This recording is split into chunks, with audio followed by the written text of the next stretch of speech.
volvamos al presente porque ya está con nosotros el ingeniero José Blandón Castillo. Comentarios internacionales que deben empezar hoy en Puerto Rico y obviamente en Las Vegas, donde surge nuevamente ese gran debate en la cultura americana. ¿Es o no legal el portar armas? Buenos días, Fernando. Buenos días. A toda nuestra audiencia en el país. Sí, Fernando. ¿Dígame? Sí, ya estamos listos. Okay. Muy buenos días a todos. En el campo internacional, Fernando, tenemos muchas cosas que están andando, pero el presidente Trump debería estar en Puerto Rico hoy. Debe. Sí, debe estar. Y mañana estaría en Las Vegas para ver esta terrible matanza, producto de una mente desquiciada, para decirlo menos. En Puerto Rico la situación sigue siendo crítica, aunque ha mejorado sustancialmente en términos del suministro. Acuérdese, con el levantamiento del Acta Jones le permite a otros barcos poder llegar a Puerto Rico. El Acta Jones le impide a barcos extranjeros aterrizar y llevar mercancía a puertos norteamericanos para ser desembarcados en los Estados Unidos. ¿Ustedes sabían eso? El país del libre mercado. Si nosotros hubiéramos hecho eso, nos cierran los puertos. Cierran los puertos. Bueno, al levantarse esto, ya la ayuda llega más fluida. Los Estados Unidos ha logrado mejorar el flujo. Sin embargo, la situación sigue extremadamente crítica en Puerto Rico. Lo que la gente y los medios van a mirar, cuál es la relación ahora del presidente con la alcaldesa y con las autoridades que se encuentran altamente irritadas por la lentitud. Pero como le decías, el flujo ya está normalizando. Pero además de eso, el presidente de los Estados Unidos tendrá que viajar el miércoles a Las Vegas, en donde un hombre en el piso 32 con 23 armas le encontraron en el apartamento donde él estaba disparando, en el cuarto donde estaba disparando, y en la casa tenía 19 armas más automáticas, con miles y miles de balas. De manera que ese hombre estaba armado como para matar a eso y más. O sea, él no recargó sus armas. Él se llevaba un proveedor y por ahí mismo agarraba la otra. Resulta que este es un hombre que no es un hombre que tenía problemas financieros. No. Era un hombre que, según todo lo que se conoce, tenía sus millones. Su padre era un delincuente, sí, pero no existía una vinculación de él con su familia, no conocía su vinculación con las armas. Bueno, esta es la masacre más terrible que ha ocurrido en los Estados Unidos en su época moderna. Y Estados Unidos abre el debate nuevamente sobre si debe o no la gente poseer este tipo de armas. Acuérdense que la Asociación del Rifle de los Estados Unidos tiene un fuerte lobby y una gran influencia, sobre todo en los senadores conservadores. Se calcula que en los Estados Unidos, Fernando y estimados televidentes, hay más de 300 millones de armas en manos privadas, de cualquier tipo. Y muere más gente. En los últimos 8 años de guerra que ha estado los Estados Unidos, muere más gente en los Estados Unidos en un año que en los 8 años de guerra fuera de los Estados Unidos. Esa es la gravedad, porque es una sociedad violenta. Una sociedad donde muy violenta y la cantidad de gente con armas, y armas de todas clases. Es relativamente fácil comprar y adquirir armas. E incluso el propio presidente de los Estados Unidos dijo que bajo ninguna circunstancia, cuando era candidato, bajo ninguna circunstancia en su mandato se podría pensar en regular la venta y compra de armas en los Estados Unidos. Ayer la Casa Blanca tenía dificultades para manejar esto en un evento de esta naturaleza horrenda. Y no es nuevo. Con frecuencia estamos viendo gente que se para y hace masacres. Lo vimos en Orlando. Entonces, esto está ocurriendo con más frecuencia. El ISIS, la nación quiso atribuirse la masacre, pero el FBI no encuentra, todavía las autoridades de investigación de los Estados Unidos no encuentran. No hay una ligación todavía que vincule a este caballero con ninguna organización terrorista, de manera, aunque es un acto terrorista, por sí solo, no tiene vinculación internacional hasta el momento, según las investigaciones que realizan los organismos en los Estados Unidos. De manera que estos dos eventos sacudieron al presidente, pero como si fuera poco. El presidente Trump ahora encuentra que así como tuvo que sustituir a su ministro de vivienda por usar un jet, que dijo primero que eran 100.000, 50.000, que fue subiendo hasta 1.000.000. Resulta que ahora hay otros ministros, secretarios de Estado de los Estados Unidos, secretarios, no es de Estado, sino secretarios de los Estados Unidos, que están bajo investigación por el mismo delito. ¿No? Y esto ha irritado al presidente, que en sus meses de gestión no puede todavía estabilizar las conductas de su gobierno, y más en la controversia diaria y los tuits del presidente, que lo que realmente despacha. Bueno, y además de la roca de Alabama, que yo creo que eso va a ser ya el punto de inflexión de la presidencia de Trump con este señor que Trump parece un liberal al lado de él. No, pero además él fue derrotado allí, porque Trump estaba por el fiscal. El fiscal. El antiguo fiscal. Que le ganó su estratega, Bannon, fue el que dirigió al contrario a Moore, que ese es un loco de tres. Roy Moore. Sí, Roy Moore. Ese está más, él está a la derecha del que esté a la derecha. Sí. Mire si está a la derecha. Todo eso está ocurriendo en la presidencia de los Estados Unidos, mientras en nuestra región continúan los problemas en Guatemala. Fernando, hay ya manifestaciones y peticiones para votar a los diputados que en esta ocasión, cuando se tope el caso del señor Morales, el cómico, no sé, voten a favor de él. Hay una presión social para cambiar la estructura política en Guatemala, y esa es una crisis en desarrollo. Otro país que entra en esa crisis, Ecuador, porque la detención del vicepresidente, un distinguido dirigente del Partido de la Revolución Ciudadana, le plantea al presidente Lenin perder la mayoría parlamentaria. Entonces, ¿ahora con quién va a gobernar? Porque la base social de él es la base que controla el presidente Correa. Entonces, este es un país que va a entrar rápidamente en crisis.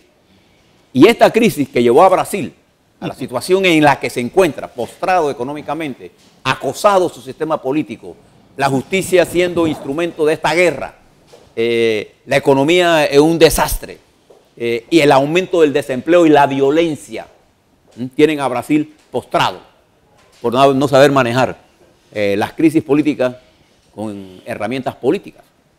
Y bueno, si además que encima la mayoría de la población, una encuesta que salió ayer, 65% de la población quieren a Temer fuera del gobierno y a Lula preso. Sí, pero que no quieren, no saben ni siquiera. Es que el sistema está en crisis. El sistema está en crisis. Y finalmente, dejé para último el plato de España para irnos al cambio después. Fíjese en España lo que está ocurriendo. Recuerde que este referéndum era sobre dos preguntas. Primero, ¿quiere usted que Cataluña sea un Estado? Esa era una pregunta. Usted tenía la opción de sí o no. ¿Quiere usted que Cataluña sea un Estado independiente? Esto es en la Plaza de España, en Cataluña, por cierto. La Plaza de San Jaume. San Jaume, esto es en vivo, en este preciso momento. Entonces, esas dos preguntas, la gente mayoritariamente contestó que quería un Estado independiente. El 90% que contestó a favor de un Estado. La diferencia es que sería un Estado dentro de una federación. El otro es un Estado independiente sin federación ni nada. Y la crisis en España ha llevado a tal nivel que la presión de Europa por lo que ocurrió el domingo, la represión de las beneméritas, que volvió a estrenarse como lo que realmente había sido preparada por Franco, y que había sido superada por los estándares que la OTAN pone. Recuerde que España se regula por las políticas diseñadas por la OTAN y por la seguridad europea, porque ella forma parte de la Unión Europea. Los líderes europeos, en términos generales, condenaron la violencia, y los reportajes de las democracias europeas sobre Cataluña eran más objetivos que la radio y televisión española. Y Rajoy todavía está pegado al discurso oficial de que es inconstitucional lo que ya es un hecho político. La ruptura está planteada. Todavía quedan algunas posibilidades de un entendimiento, pero cuando Rajoy insiste en que el referéndum tiene que ser hecho, incluyendo la votación de todos los españoles, o sea, no solamente de Cataluña, son todos los españoles que tienen que votar para decidir si Cataluña tiene más independencia o no. Un catalán decía, Fernando, que esta pretensión del presidente Rajoy es como aseverar que una mujer para divorciarse de su marido tiene que tener el permiso de él. Entonces, ¿cuándo se va a divorciar? Entonces, es como no entender lo que pasa políticamente. Entonces, cuando se utilizan elementos jurídicos para resolver crisis que son esencialmente políticas, ¿qué es lo que Cataluña está reclamando? Usted recuerda la historia reciente de Cataluña, hablo reciente porque Cataluña recobró una gran parte de su autonomía en la Segunda República. Bueno, al punto de que el 9 de octubre, Luis Companys, en ese momento presidente de la Generalitat, declara el Estado catalán dentro de la República Federal Española. Recordemos que España en la Segunda República pues tuvo ese título. Companys, por ese acto, los franquistas después de la guerra lo terminan fusilando. Y después de la derrota de la Segunda República, Cataluña recibió una fuerte represión del franquismo porque ella fue el último bastión de la República. Y ahí era la sede del anarcosindicalismo. Y Cataluña ha producido grandes luminarias. Por ejemplo, aunque Picasso no nació en Barcelona, en Cataluña, él nació en Málaga, él se formó en Barcelona.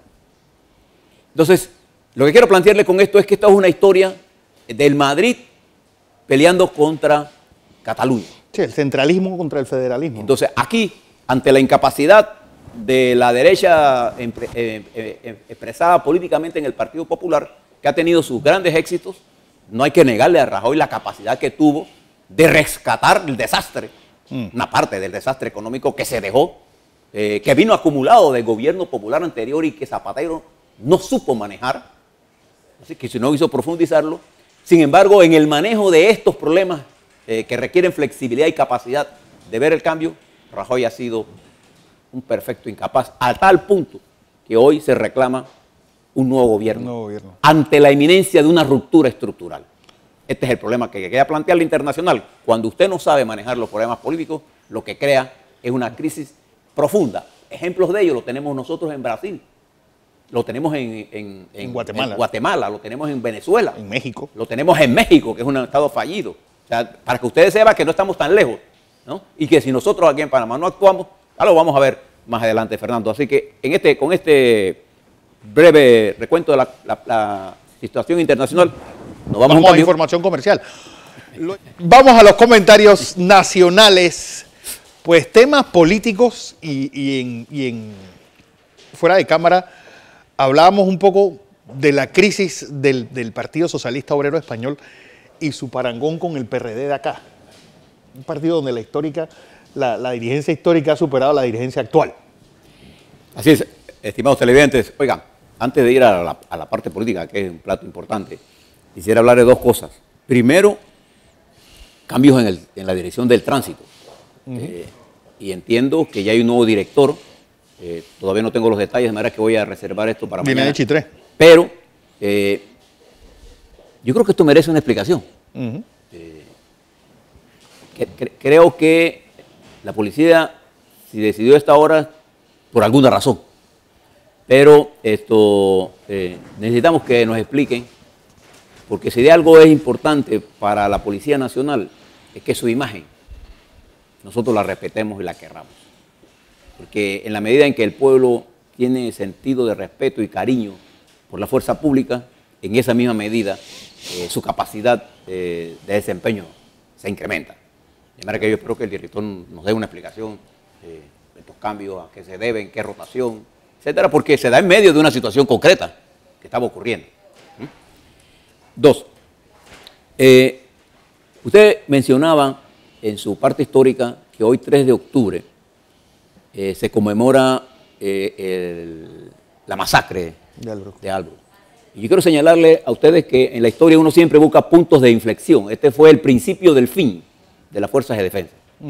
Con este punto, la fuerza de defensa, que ya venía siendo golpeada de golpitos y contragolpes, ya había oficiales de alto rango detenidos desde que Díaz Herrera surgió, después salió otro coronel, Macías, con un grupo de mayores.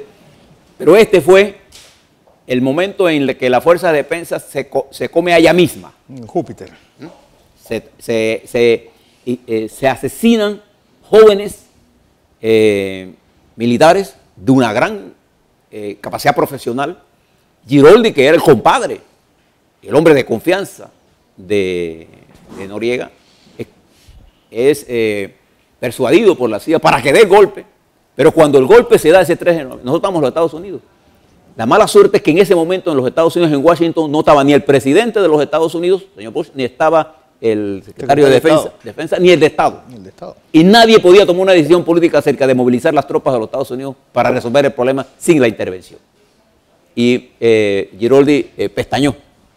Y ese pestañeo le costó la vida. Pero ahí se produce una inflexión ya histórica de no retorno. Y ahí los Estados Unidos toman el mando porque después de ese golpe, los ataques contra el presidente Bush, de acusarlo de débil, de wimpy, de ser un hombre que no tenía capacidad, le llevaron a perder hasta 12 puntos en su gestión, en su índice de favoridad, y entonces decidió que ya Noriega. Y ahí sí nadie contó para nada. Las decisiones que tomó los Estados Unidos fueron decisiones tomadas en función de los intereses estratégicos de ellos. Y eso fue el 20 de diciembre del 89 que marcó para siempre una nueva etapa en la República de Panamá. Por eso es que es bueno estudiar la historia. Y tercero, antes de ir a la parte política, quisiera resaltar lo que está ocurriendo en el IDAN. Porque en primer lugar, debo expresar que no es posible ninguna transformación del IDAN sin contar con el apoyo de su fuerza laboral. Es la primera cosa que debemos decir. A mí me ha tocado en lo personal ver cómo trabajan esos hombres y mujeres prácticamente sin recursos. Sí. O sea, la parte de administración y de operatividad y que tiene que ver con el mantenimiento cuenta con pocos recursos mientras estamos invirtiendo millones de dólares en nuevas plantas. La base administrativa y operativa y de mantenimiento tiene un presupuesto exiguo. Sí. Y usted se va a cualquiera de las instalaciones de IDAN y lo que hace falta es de todo. Papeles, capacidad, buena atención para los... Entonces, IDAN no tiene ni una estructura financiera sólida, no tiene una estructura de comercialización sólida. Más del 40% del agua que produce el IDAN se pierde. Le compra agua cara a la autoridad del canal para venderla más barata, perdiendo dinero. Entonces, es un desastre de administración. Y no tiene una legislación que actualice el IDAN. Entonces, nosotros tenemos que tomar una decisión estratégica. Si el IDAN va a seguir siendo una empresa estatal, como yo creo que debe ser, entonces el IDAN tiene que ser modernizado con una legislación que permita darle la autonomía necesaria, el presupuesto de operación y mantenimiento y la racionalización de las inversiones, con una tarifa que le permita volver a ser una entidad rentable, una empresa rentable. Pero para eso el IDAN necesita una política de contratación de gente experta en finanzas, en administración, en tarifas, en ingeniería sanitaria, en ingeniería, tener directores regionales con la capacidad técnica y los recursos para que esa mano de obra especializada, que ciertamente está vieja, pero con una gran capacidad de inventiva, usted tiene que ver cómo estos hombres y mujeres del IDAN, sobre todo estas cuadrillas que están en el campo, cómo se la ingenian sin herramientas para resolver los problemas. Yo estuve frente cuando yo le pregunté, ¿y usted no tiene respuesta? No, usted tiene que comprar el PVC, ellos no tienen las herramientas, ellos se ingenian para meter, cuando tienen que cerrar, poner una vara así para sacar agua, no tienen bomba, eso es un desastre. Abren un hueco y no tienen una cuadrilla para cerrar porque tienen que contratarla.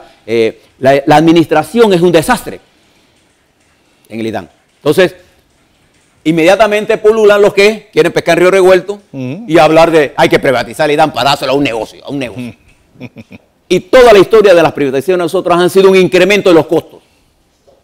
Todas. Entonces, yo creo que es necesario que el presidente de la República nombre un director del IDAN, porque entiendo que la señora Guardia ya renunció, pero sin embargo no tenemos un director que tenga la capacidad en estos 2 años de prepararse junto con los trabajadores y presentar una ley que nos permita modernizar de manera que en los próximos 2 años arranque el proceso de modernización y que tenga el respaldo de todas las fuerzas políticas y sociales del país. Eso es urgente. Mire, Fernando, hace como 3 días se dañó la planta en Chame. Y toda esa área se queda sin agua. Todos los hoteles. Está sin agua todavía. No hay agua, está rota. Entonces le están dando agua a área, vaya a Chorrera, vaya a Raiján, vaya a Colón, de estar de todos esos grandes lagos. La gente no tiene agua potable. Y estamos construyendo más potabilizadoras, pero lo que estamos produciendo y distribuyendo no lo estamos manejando bien. Y las pérdidas, bien sean por conducción, por roturas, por no facturación, son incalculables. Usted pregunta cuál es la tasa de retorno del IDAN, nadie sabe nada. Entonces están preparando condiciones subjetivas para objetivamente privatizar, y entonces viene un gran patrón y se encarga del agua. ¿Ah? Es eso que tenemos que prestar atención, y por eso me solidarizo con los trabajadores del IDAN, y ojalá el gobierno entienda. Cuando nosotros nacionalizamos la Fuerza y Luz, lo primero que hicimos fue tener un acuerdo con los trabajadores del Intel y del IRRE, y les pasamos una ley especial para los trabajadores de ambas instituciones que les permitían mantener sus conquistas y mejorar algunas, para entonces transformar tanto el Intel como el IRRE en las empresas de desarrollo nacional que fueron durante la década del 74 a el 94, que fueron después privatizadas por un gobierno PRD, porque Endara se negó. Entonces, estas cosas están sucediendo, y fíjense que igual que esa empresa, la empresa de transmisión eléctrica, por no tener una estructura de dirección con la capacidad técnica, administrativa y financiera, hoy se encuentra en un estado deplorable. Nuestro sistema eléctrico de transmisión se encuentra en alto nivel de riesgo. No ha sido resuelto el problema de transmisión. Y vaya y pregunte por los estados financieros de esa empresa para que usted vea lo que yo le estoy diciendo. Estas son cosas que están en el alma de la gente. Usted puede vivir sin luz, probablemente no, pero no puede vivir sin agua, definitivamente. Entonces tenemos un problema de mal suministro de agua.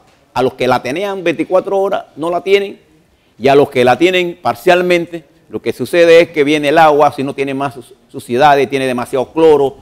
Hay un desastre en la administración. Entonces yo creo que hay que ponerse de acuerdo con la fuerza laboral, contratar gente con capacidad técnica, administrativa y financiera, mejorar los salarios que son de hambre. Usted no va a conseguir un ingeniero con alta capacidad pagándole $1.500, por favor, hombre. Entonces esas son las cosas que hay que hacer mientras estamos invirtiendo millones. El gobierno de Varela, el gobierno de Martinelli, el gobierno de Martín Torrijos y Mireya Moscoso en ese periodo, entre agua y alcantarillado, ha invertido cerca de $2.500 millones. Wow.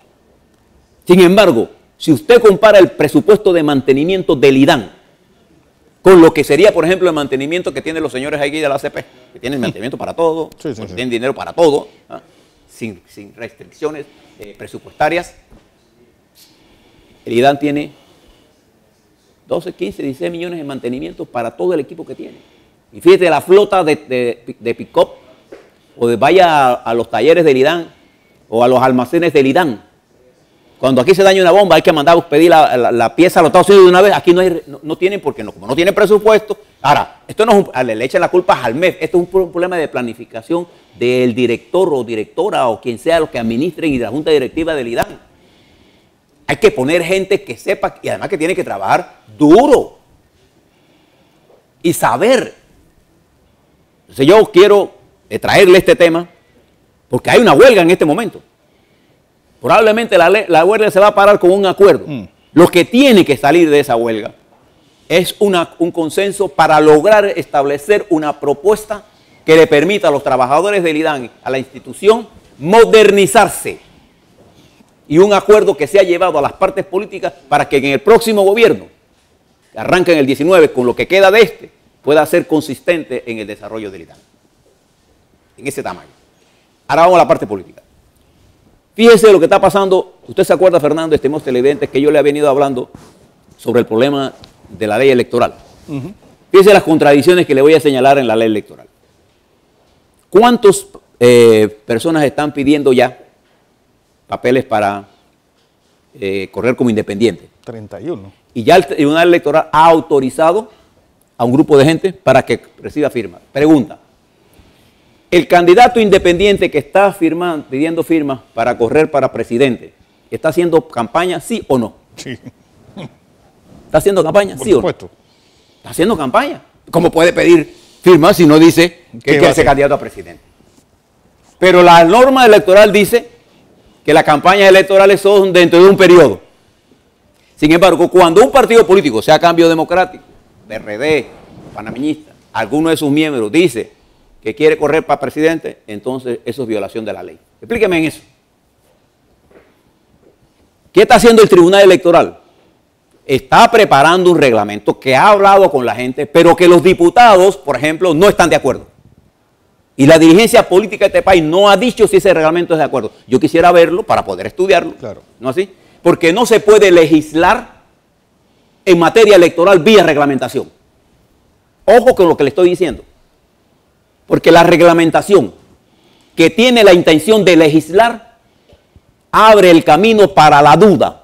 Y la duda abre el camino para la desconfianza. Y la desconfianza abre el camino para la ruptura institucional. ¿Hasta cuándo pueden entender esto? Entonces hoy no estamos debatiendo ya en un problema de si, fíjese lo que va a pasar, cuando un partido escoja un diputado, un diputado que fuera o un candidato presidencial, un partido, fíjese Fernando, vamos a suponer que el Cambio Democrático lo escoja usted como candidato presidencial. Dios me ampare. Que Dios lo ampare, pero vamos a suponer que lo recoja. Y en octubre se cierra el proceso de primaria. Usted tiene que pararse en un loro con una estaca sin hablar Hasta marzo. Entonces yo como lo entrevisto a usted para saber qué piensa usted de sus planes, porque eso sería propaganda. ¿Cómo se hace eso? Eso es una torpeza. O por ejemplo, fíjese lo que han hecho con las encuestas. Las encuestas están suspendidas creo que 20 días antes del proceso electoral. Cuando los independientes ya no hagan encuesta, pues. Paren las encuestas, no hagan más encuestas y se acabó. Tonterías. Nosotros somos especialistas en hacer tonterías. En ridículos. Porque las encuestas no dicen cómo una gente va a votar. Es una idiotez.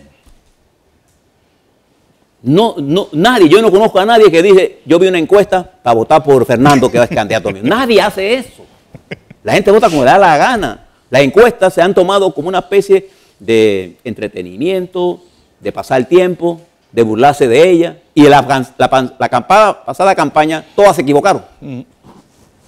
Entonces, legislamos en función de unos puritanos que no saben nada de política. Y fíjense lo que pasa.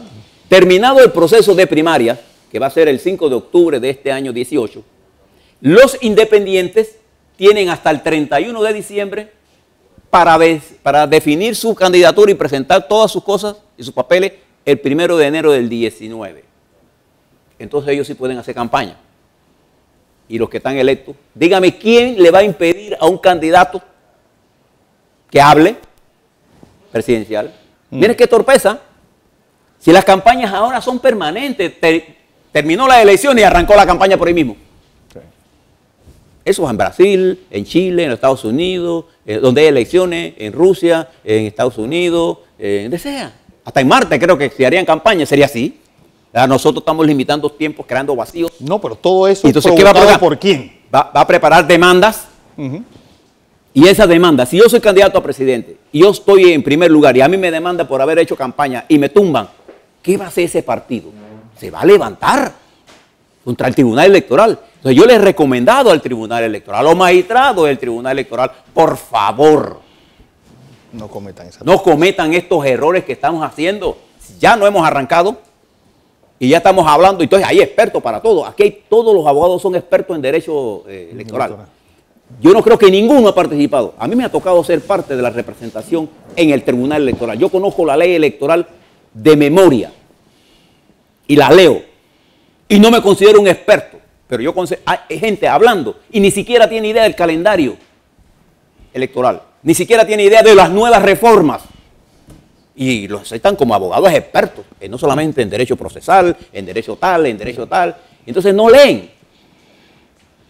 Y he visto muchas opiniones sobre esto, pero lo cierto es que la reglamentación actual no le permite al Tribunal Electoral evaluar si alguien está violando la ley electoral porque los baches que tiene este proceso, ahora lo quieren llenar con reglamentación.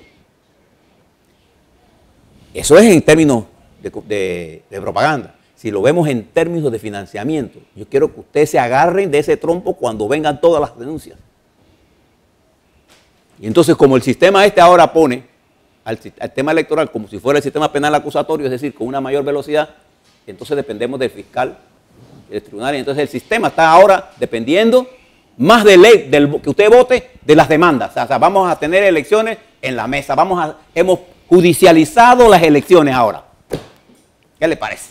Bien, yo espero que el Tribunal Electoral preste atención, porque para mí la transición más importante después de la transición de Endara es esta transición, por el volumen de acumulación de odios que se ha generado en este periodo.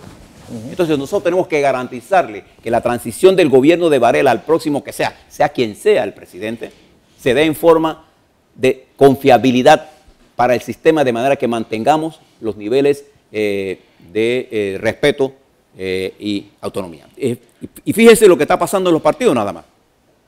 Fíjese usted, por ejemplo, ¿tendrá Cambio Democrático como partido político razones para dudar de la honestidad del sistema electoral? Claro que tiene razones. ¿Tendrá el Partido Revolucionario razones para dudar del sistema electoral? Claro que tiene. ¿Tendrá el Partido Panameñista razones para dudar de cómo actúe el tribunal? Claro que tiene. ¿Tendrá la sociedad? Claro que hay razones para dudar, porque no sabemos hacia dónde inclinamos esto, porque hemos visto la manipulación del sistema judicial. Lo estamos viendo en cada momento. Por eso yo me he pronunciado siempre con respeto, pero con firmeza ante la Procuradora General de la Nación, en público y en privado, que ella haga las cosas en apego a la ley y a la Constitución, porque además, le voy a ser muy franco, las próximas semanas que vienen son semanas duras para el sistema político panameño, que va a ser sometido a prueba por las investigaciones que está haciendo la señora Procuradora, y que dentro de un mes, probablemente 6, 7 semanas, las haremos en público. Yo pregunto, muy poca gente está preparada para la verdad, Fernando. La verdad no la aguanta todo el mundo, ¿ah? Sí. Para que estemos claros, todo el mundo quiere saber la verdad, pero la verdad del otro. Nadie quiere saber la verdad de su casa. Quiere saber la verdad del otro. Quiero saber cuál es la verdad de Blandón, pero la mía no. Entonces, la verdad no la resiste todo el mundo. Por eso hay una canción por ahí que dice, me gustaban tus mentiras. ¿Ah? Porque en realidad nosotros somos un producto de verdad y mentiras. Sí. O sea, nosotros, como no hemos aprendido ni a disfrutar de la vida, hay un poco de gente destilando odios, y arriba el que sube y abajo el que sube, arriba el que sube para que el que está abajo suba, pero los que quieren subir son los mismos patrones. Es que este es un país de impostores. Los dueños de los poderes que desplazan, porque la incapacidad de la intelectualidad política de dejar en manos de gente que tiene más interés en su caja registradora que en las ideas, porque esta no es una lucha de ideas. Aquí no hay una lucha ideológica, aquí hay una lucha de bolsillo.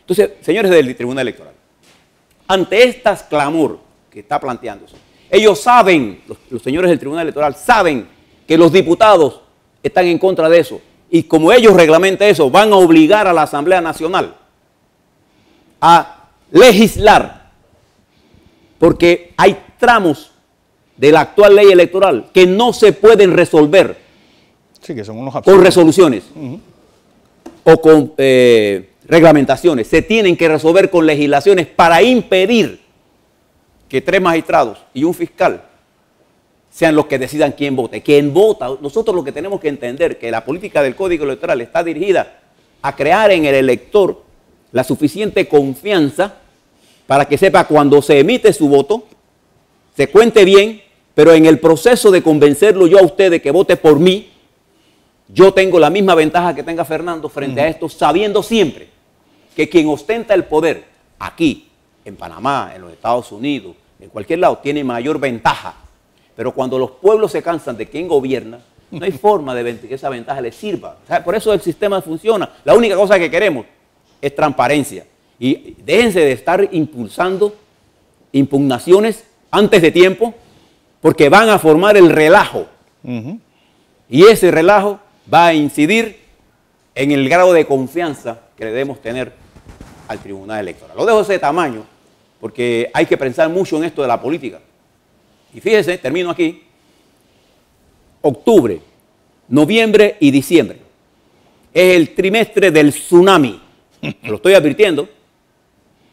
Este trimestre va a ser un trimestre de alto nivel de complejidades. Y ya estará bueno que los medios de comunicación estén utilizando gente con simplismos para fomentar odios. Lo que debemos tener gente intelectual para fomentar debate. Si ustedes quieren fomentar odios, yo me encargaré aquí de explicar lo que está ocurriendo. Pero fíjense lo que está pasando en España, miren lo que está pasando en Guatemala, miren lo que está pasando en Ecuador, miren lo que está pasando en los Estados Unidos, la cuna de la democracia, ¿eh? Entre comillas, porque yo no creo que los Estados Unidos nunca ha sido la cuna de la democracia, en realidad, ¿no? Este es un estado de Estados Unidos que 246 años, 90 años, estuvo bajo el sistema de la venta de esclavos. Y hasta el año 73, la discriminación racial decía que los negros eran puestos en un lado y los blancos en otro. Entonces, ¿qué democracia había allí? Perfecto. Para que estemos claros en esto y no digan que no lo dijimos. Exactamente. De manera que piensen en esto, señores magistrados del Tribunal Electoral. Yo quiero invitar a los diputados y a los partidos políticos a que se metan en esto. Paremos estas impugnaciones a priori antes de que esto se convierta en la norma. ¿Ok?